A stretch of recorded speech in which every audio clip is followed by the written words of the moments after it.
નમસ્કાર મિત્રો, સ્વાગત છે તમારું ગુજરાતી ટિપ્સ યુટ્યુબ ચેનલની અંદર। તો મિત્રો, આ વિડીયોની અંદર આપણે વિશ્વ બૌદ્ધિક સંપદા દિવસ 2023 વિશેના કેટલાક ખૂબ જ અગત્યના પ્રશ્નો વિશે વાત કરીશું, જેમ કે વિશ્વ બૌદ્ધિક સંપદા દિવસની ઉજવણી ક્યારે કરવામાં આવે છે, વિશ્વ બૌદ્ધિક સંપદા દિવસ 2023ની થીમ શું છે, પ્રથમ વિશ્વ બૌદ્ધિક સંપદા દિવસની ઉજવણી ક્યારે કરવામાં આવી હતી, વિશ્વ બૌદ્ધિક સંપદા દિવસની ઉજવણી કોના દ્વારા કરવામાં આવે છે, વિશ્વ બૌદ્ધિક સંપદા દિવસ ઉજવવાનો મુખ્ય ઉદ્દેશ શું છે, વિશ્વ બૌદ્ધિક સંપદા દિવસ કેવી રીતે ઉજવવામાં આવે છે અને બૌદ્ધિક સંપત્તિ શું છે। આ તમામ પ્રશ્નોના જવાબ તમને આ વિડીયોની અંદરથી મળી જશે।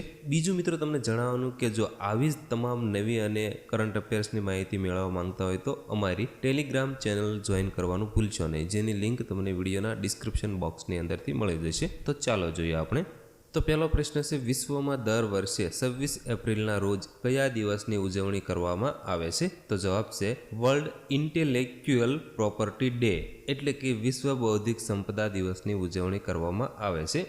ત્યાર પછીનો પ્રશ્ન છે, વિશ્વ બૌદ્ધિક સંપદા દિવસ 2023ની થીમ શું છે? તો જવાબ છે વિશ્વ બૌદ્ધિક સંપદા દિવસ 2023ની થીમ છે woman and IP accelerating innovation and creativity.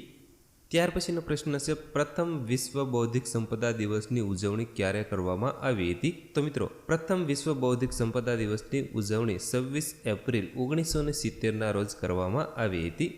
ત્યાર પછીનો પ્રશ્ન, વિશ્વ બૌદ્ધિક સંપદા દિવસની ઉજવણી કોના દ્વારા કરવામાં આવે છે? તો મિત્રો, વિશ્વ બૌદ્ધિક સંપદા દિવસની ઉજવણી વર્લ્ડ ઇન્ટેલેક્ચ્યુઅલ પ્રોપર્ટી ઓર્ગેનાઇઝેશન અથવા વિશ્વ બૌદ્ધિક સંપદા સંસ્થા WIPO દ્વારા ઉજવણી કરવામાં આવે છે। ત્યાર પછીનો પ્રશ્ન છે, વિશ્વ બૌદ્ધિક સંપદા દિવસ ઉજવવાનો મુખ્ય ઉદ્દેશ શું છે? તો મિત્રો, વિશ્વ બૌદ્ધિક સંપદા દિવસ ઉજવવાનો મુખ્ય ઉદ્દેશ રોજિંદા જીવનમાં આઈપીના મહત્વ વિશે જાહેર સમજ વધારવા અને સર્જકોએ સમાજમાં આપેલા યોગદાનની ઉજવણી કરવા માટેનો છે। ત્યાર પછીનો પ્રશ્ન છે, વિશ્વ બૌદ્ધિક સંપદા દિવસ કેવી રીતે ઉજવવામાં આવે છે? તો મિત્રો, વિશ્વ બૌદ્ધિક સંપદા દિવસ વિવિધ કાર્યક્રમો અને પ્રવૃત્તિઓ દ્વારા ઉજવવામાં આવે છે, જેમ કે સેમિનાર, વર્કશોપ, પ્રદર્શનો અને ઓનલાઈન ઝુંબેશ।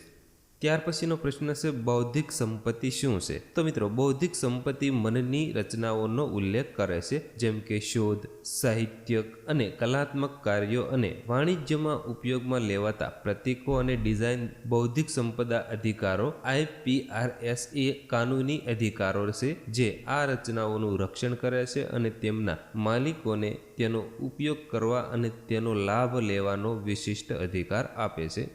જો મિત્રો, તમને અમારો વિડીયો પસંદ આવ્યો હોય તો પ્લીઝ વિડીયોને લાઇક અને શેર કરવાનું ભૂલતા નહીં તથા અમારી ટેલિગ્રામ જોઈન કરવાનું પણ ભૂલતા નહીં।